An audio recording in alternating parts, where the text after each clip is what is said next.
SoFi Technologies is currently trading live at $29.28, experiencing a strong intraday push, up about 4.3% on the session. Volume is already robust, crossing 35 million shares as the stock attempts to reclaim the $29.50 level after touching an intraday high of $29.87. And while most of the discussion today is focused on this technical momentum and the run-up into earnings next week, the most fascinating detail isn't on the price chart, it's in the short data.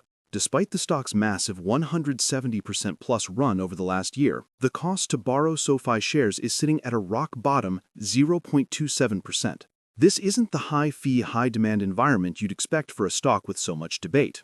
It suggests that for now, large-scale short sellers either aren't willing to pay a premium to bet against it, or they're finding an ample supply of shares to borrow. A subtle but critical distinction from a crowded short squeeze narrative. Let's establish the common ground, the primary expectation that has driven the stock from its lows. The market narrative for SoFi is one of disruptive victory. The company secured the coveted bank charter, transforming its business model. It's no longer just a student loan refinancer, it's a full-service, one-stop shop digital bank. This charter allows SoFi to fund its own loans with its own ballooning deposit base, cutting out the middleman and dramatically improving its net interest margin. The expectation is that this vertical integration, combined with relentless member growth, creates an unstoppable flywheel. We see retail investors on Reddit and X celebrating the launch of new features like options trading, praising the user interface, and championing CEO Anthony Noto.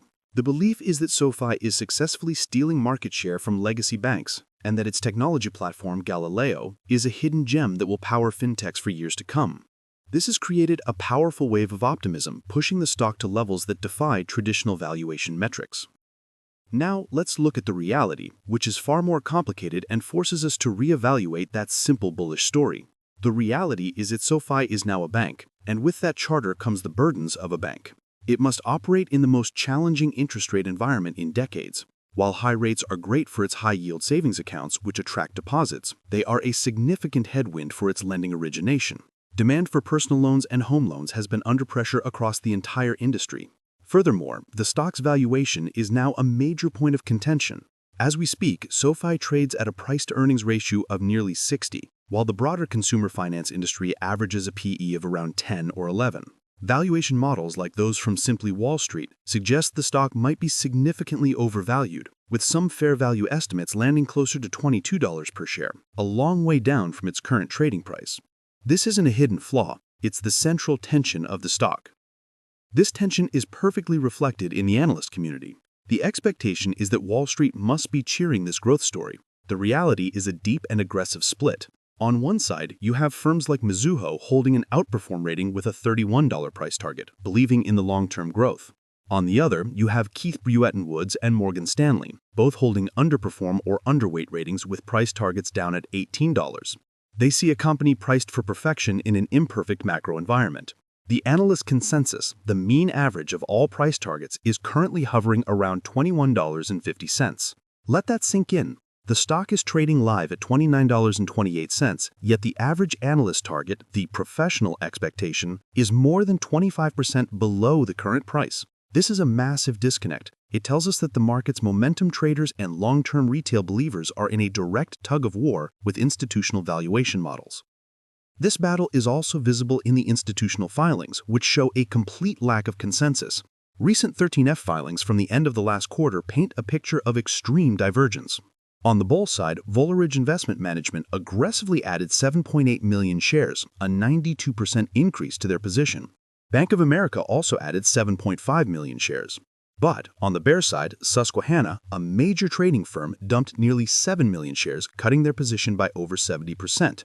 And Cube Research and Technologies, another quantitative fund, liquidated its entire 6.2 million share position. This isn't gentle rebalancing. This is high-conviction buying meeting high-conviction selling. It means the smart money is just as divided as the retail community, with some seeing a generational opportunity and others seeing a valuation bubble about to pop. This brings us back to the short sellers, a topic of constant discussion for SoFi. The official short interest as of the last Nasdaq report stands at about 103 million shares. This is a significant number, representing about 8.8% of the float. It's not a small amount, but it's also not the 20 or 30% you see in heavily targeted short squeeze plays. The days to cover is very low, at just 1.6, meaning that given the stock's high average volume, all short positions could theoretically be covered in less than 2 trading days. This, combined with the incredibly low 0.27% borrow fee, tells us a critical story. This is not a stock under a coordinated short attack. Rather, it's a large, liquid, and highly controversial name that institutions are using to hedge or express a fundamental valuation-based bearish thesis. They aren't trying to crush the stock, they are making a sober bet that its $29.28 price is not justified by its future earnings potential, especially with earnings next week. What's your take on the rising short interest, smart money, or manipulation? Let me know in the comments. For investors, it's important to know how to interpret this data responsibly. You can find short interest data directly from the NASDAQ website and more granular data on borrow fees and fails to deliver on platforms like Fintel or Ortex. A spike in the borrow fee, not the short interest percentage, is often the first sign that shorts are getting desperate. A surge in fails to deliver could also signal settlement issues, though SoFi's FTD data has been nominal. Chasing a stock just because the short interest is high is a dangerous game. It's the combination of high short interest, a high cost to borrow, low share availability, and a fundamental catalyst that creates a true squeeze. SoFi currently only has one of those 4 ingredients. So what exactly is the business everyone is fighting over? SoFi has evolved into a comprehensive financial services ecosystem.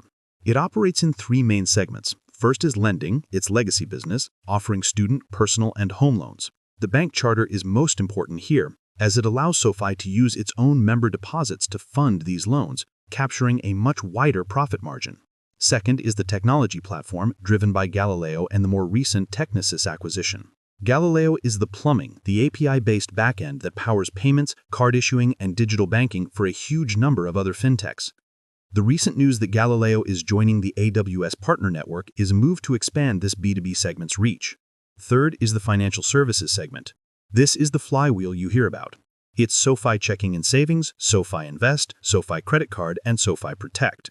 The goal is to acquire a member through one product, like a high-yield savings account, and then cross-sell them into multiple others, increasing the lifetime value of that customer. This is why the launch of options trading, a feature highly requested by its user base, is important.